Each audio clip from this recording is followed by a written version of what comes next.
Bueno, saludos, mi nombre es Germán Remolina y esta es mi presentación de la actividad 1.1 de tipos de estabilización de suelos. Empezamos con una pequeña introducción sobre cuál es el fin que busca la estabilización de un suelo. Entonces, esto es mejorar las propiedades o características eh, del suelo para hacerlo más competente frente a las solicitaciones de carga de las vías. Generalmente nos encontramos o en las experiencias hemos visto que los tipos de suelos a estabilizar generalmente son tipos de suelos arcillosos o plásticos, eh, en los que lo que se busca es disminuir sus índices de plasticidad, que los haga, que los permita tener un suelo más competente. Por otro lado, tenemos otros tipos de material que, si bien son materiales regulares en cuanto a su calidad, que no son materiales plásticos o tan plásticos, y que son relativamente limpios. Sin embargo, carecen de material fino o cohesivo que los permita trabajar como en conjunto. Son otros tipos de suelos a estabilizar, para, porque tienen baja capacidad de soporte, dado que no tienen esta cohesión. Entonces, enfocándonos en estos dos tipos de suelo, eh, exponemos los tipos de estabilización. Por ejemplo, está la estabilización con cal, que es, digamos, la más conocida. Esta se usa para los suelos arcillosos, finos o limos plásticos.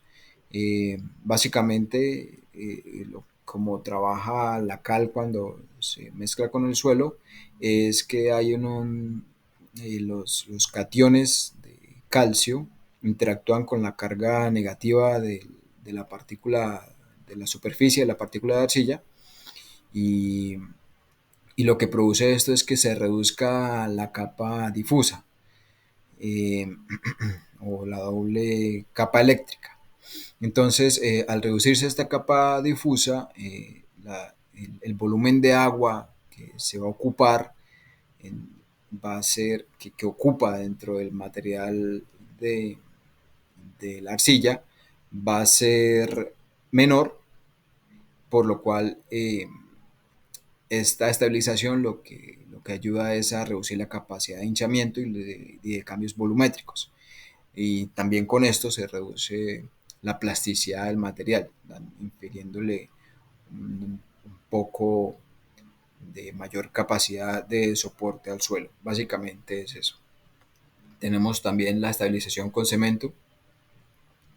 Eh, Esta se usa principalmente para los materiales que carecen de partículas cohesivas o partículas finas, ya que el cemento, cuando se hidrata, funciona como un aglutinante.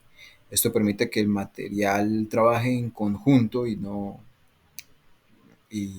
digamos separados, o por partículas separadas, ya que un material en esas condiciones no tiene mayor capacidad de soporte, y ya una vez cementado, eh, le puede aumentar esta característica. Tenemos estabilizaciones con asfalto, que básicamente lo que hace es similar a la estabilización con cemento. El asfalto, o las emulsiones de asfalto, permiten aglutinar las partículas.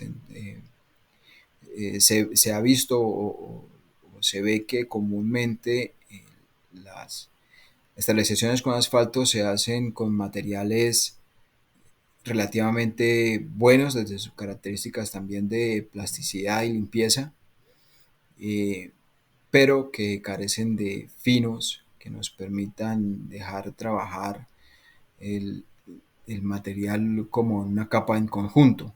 O también se usa para poder emplear materiales, eh, digamos, no convencionales. Por ejemplo, el fresado, cuando yo lo mezclo o lo trabajo, lo estabilizo con emulsión, me permite crear una capa, que sí puede ser aprovechada como base granular.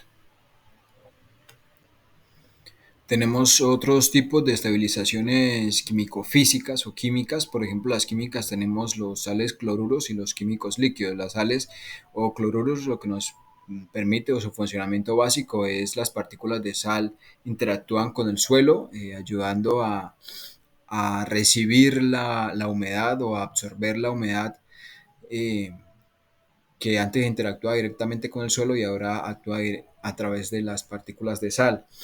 Esto lo que produce es que el agua ya no va a estar, digamos, libre, sino va a estar presente en la sal y va a ser una solución un poco más viscosa, no tan líquida. Eh, Eso es, digamos, a grandes rasgos el funcionamiento de las sales como estabilización. Los químicos líquidos lo que nos permiten es aglutinar e impermeabilizar. Digamos que los químicos líquidos y los polímeros funcionan de la misma manera. ¿Qué hacen? Aglutinan e impermeabilizan las capas, sobre todo de suelos arcillosos. Esto permite que se haga una película o recubrimiento alrededor de las partículas finas y que trabajen en conjunto gracias a sus propiedades aglutinantes. Y también eh, permiten que no les ingrese tanta agua a estas partículas de arcilla. Esa es la manera en que funcionan estos químicos, ya sean líquidos o polímeros. La diferencia está en que los químicos líquidos hay una interacción química, valga la redundancia, y en los polímeros no es tanto química, sino física. Tenemos finalmente estabilización con materiales geosintéticos.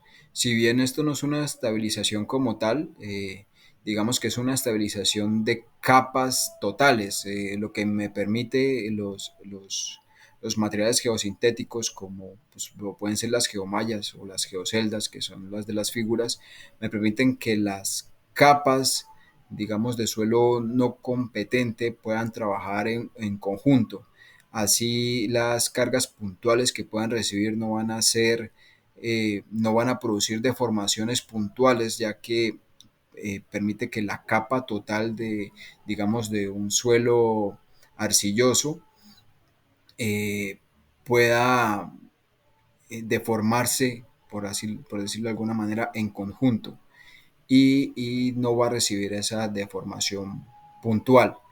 Eh, o no deformarse, lo que sucede es que los esfuerzos se van a distribuir en un área mayor, por lo cual eh, no va a haber deformación. Entonces, la diferencia de estos materiales geosintéticos es que me permiten estabilizar la capa, una capa de mayor área y no las propiedades del suelo como tal.